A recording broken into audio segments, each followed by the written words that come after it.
Tensi ketegangan kembali meningkat di semenanjung Korea dalam satu pekan terakhir. Pekan lalu, Korea Utara melakukan sejumlah uji coba misil balistik ke arah selatan di saat Korea Selatan menggelar latihan militer gabungan bersama dengan Amerika Serikat. Bagaimana kemudian hubungan dua negara, Korea Selatan dan Korea Utara? Kita bahas langsung bersama dengan dari Naufal Mulyaman, dosen hubungan internasional Universitas Kristen Indonesia dan peneliti di Lembaga Inadis. Mas Daril, selamat malam. Malam, Mbak. Halo, Mas Daril. Kita bahas soal Korea Selatan, Korea Utara yang masih terus tensi ketegangan ini masih sampai sekarang gitu ya, bahkan kembali meningkat. Kemarin di semenanjung Korea antara Korea Selatan dan Korea Utara ada insiden uji coba misil balistik juga kerap dilakukan, kita ketahui oleh Korea Utara sebelumnya, dan hal ini akhirnya dianggap mengancam Korea Selatan serta keamanan kawasan. Mungkin bisa kita tarik dulu ke belakang. Sebetulnya hubungan keduanya ini sampai saat ini seperti apa sih, tensi ketegangan ini akhirnya muncul kembali? Oke, jadi memang Korea Selatan dan Korea Utara ini selalu dinamikanya itu tidak bagus. Kebanyakan tidak bagus. Kenapa? Karena memang selain ideologinya yang berbeda di level politik dan pemerintahan, tetapi juga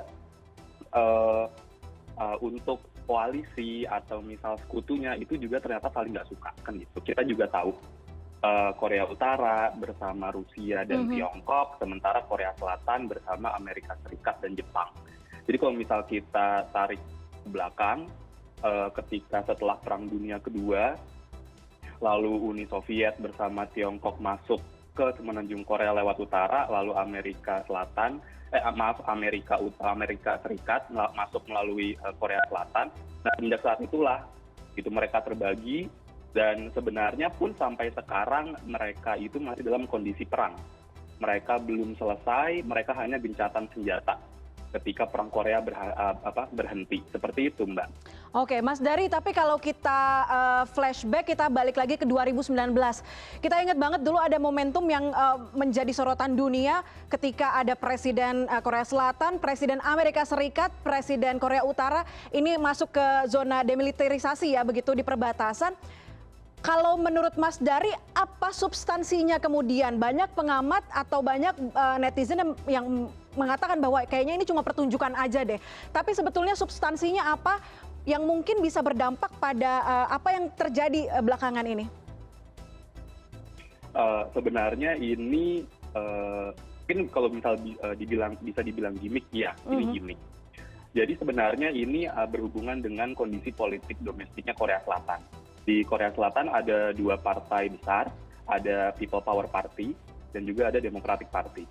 Nah, Democratic Party ini ketika menghadapi Korea Utara itu pasti akan mengedepankan nilai-nilai humanis, akan mengedepankan nilai-nilai kerjasama dan kooperatif. Misal yang paling terkenal itu adalah ketika Presiden Kim Dae-jong mengenalkan kebijakan namanya Sunshine Policy sampai akhirnya dia mendapat Nobel. Lalu kebijakan ini dilanjutkan oleh Presiden Roh Moo-hyun. Nah, tapi setelah Presiden Roh Moo-hyun itu ada Presiden Im Yong-bak. Presiden Im Yong-bak ini datang dari partai People Power Party yang ya sama lah kurang lebih dengan Presiden yang sekarang Yoon Suk-yeol. Nah, Partai Merah gitu ya, Partai People Power Party ini selalu mengedepankan nilai-nilai konservatif dan keras menghadapi Korea Utara. Nah, 2019 ketika Presiden Moon Jae-in menjabat, Presiden Moon Jae-in itu datang dari partainya Presiden Kim Dae-jong, yaitu Partai Demokrat. Nah, karena dia berafiliasi gitulah kira-kira dengan partai ini, juga mengedepankan nilai-nilai yang memang dianut dari Presiden Kim Dae-jong, Presiden Roh Moo-hyun yang datang dari partai ini, maka ketika Presiden Moon Jae-in menjabat, nilai-nilai humanis lah yang dikedepankan, berkolaborasi, berdiplomasi, sampai akhirnya bisa terjadi kejadian di zona demilitarisasi itu gitu. Nah, sekarang karena Presiden Yoon Suk-yeol itu datang dari People Power Party yang memang oposisi sebelumnya di masa Presiden Moon Jae-in, maka nilai-nilai humanis tadi bisa hampir dipastikan hilang seperti itu. Ketika Presiden Roh Moo-hyun saat itu meneruskan kebijakan Sunshine Policy, lalu di pemilu berikutnya Presiden Im Yong-bak naik, Nah, Presiden Kim Yong Bak karena datang dari partai People Power Party juga, ya dia menghentikan kebijakan itu. Padahal Sunshine Policy itu berisi untuk memberikan bantuan, memberikan dana kemanusiaan, mengedepankan nilai kerjasama dan kolaborasi dari Korea Selatan ke Korea Utara. Seperti itu. Oke, kalau melihat gaya kepemimpinan apa tadi yang disampaikan sebelumnya adalah humanis, mungkin sekarang berubah, mungkin tidak dengan adanya kejadian ini bukan sekali dua kali Korea Utara juga menembakkan rudal balistik mereka. Ada ultimatum besar-besaran, ultimatum tegas yang disampaikan oleh Korea Selatan ke Korea Utara.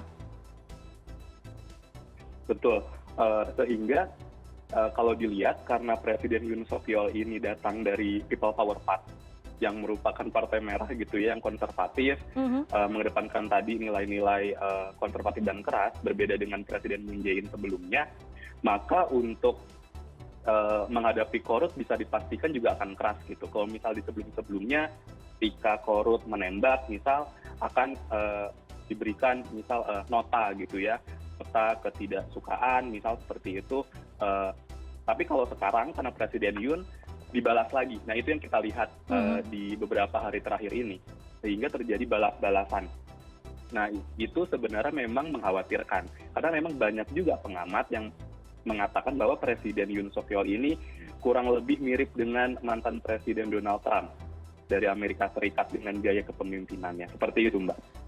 Artinya prospek perdamaian kedua negara masih sangat jauh, Mas Dari. Betul, masih sangat jauh. Malah kalau saya boleh bilang suram. Kenapa? Karena dorongan di domestik itu juga akhirnya banyak yang menolak untuk adanya reunifikasi dua Korea ini. Misal data yang saya dapat dari Korea Herald itu 60% pemuda dan pemudi di Korea Selatan itu mengatakan ya nggak usah menolak, reunifikasi, ya? gitu. 60%. Lalu juga banyak narasi-narasi yang mengatakan bahwa Kementerian Reunifikasi Korea Selatan itu nggak usah ada juga gitu, karena ngabisin anggaran, lebih baik anggarannya dipakai untuk pembenahan transportasi atau misal pendidikan. Nah itu yang akhirnya bisa dikatakan suram. Lagi-lagi juga ditambah karena persoalan dua Korea ini menyangkut dengan negara-negara di sekitarnya yang juga kebetulan negara-negara besar, maka juga akan semakin susah. Amerika Serikat dan Tiongkok, lalu kemudian juga ada Rusia, juga ada Jepang. Nah maka dibilang Asia Timur ini ya sangat-sangat rawan gitu, karena nggak cuma ada isu dua Korea ini sebenarnya, tapi juga ada Taiwan. Seperti itu. Padahal kalau kita lihat ada beberapa film yang sudah memunculkan bagaimana prospek reunifikasi Korea Selatan dan Korea Utara, tapi nampaknya belum akan terjadi dalam waktu dekat begitu ya, karena melihat panas dingin dari hubungan Korea Selatan, Korea Utara. Artinya reunifikasi ini masih jauh, sebetulnya pro kontranya mungkin bisa dijelaskan kepada kami. Singkat saja, pro kontra jika nantinya memang ini akan terjadi reunifikasi ini. Jadi memang banyak pengamat juga, Mbak, yang mengatakan bahwa persoalan reunifikasi ini tidak hanya penyatuan dua negara.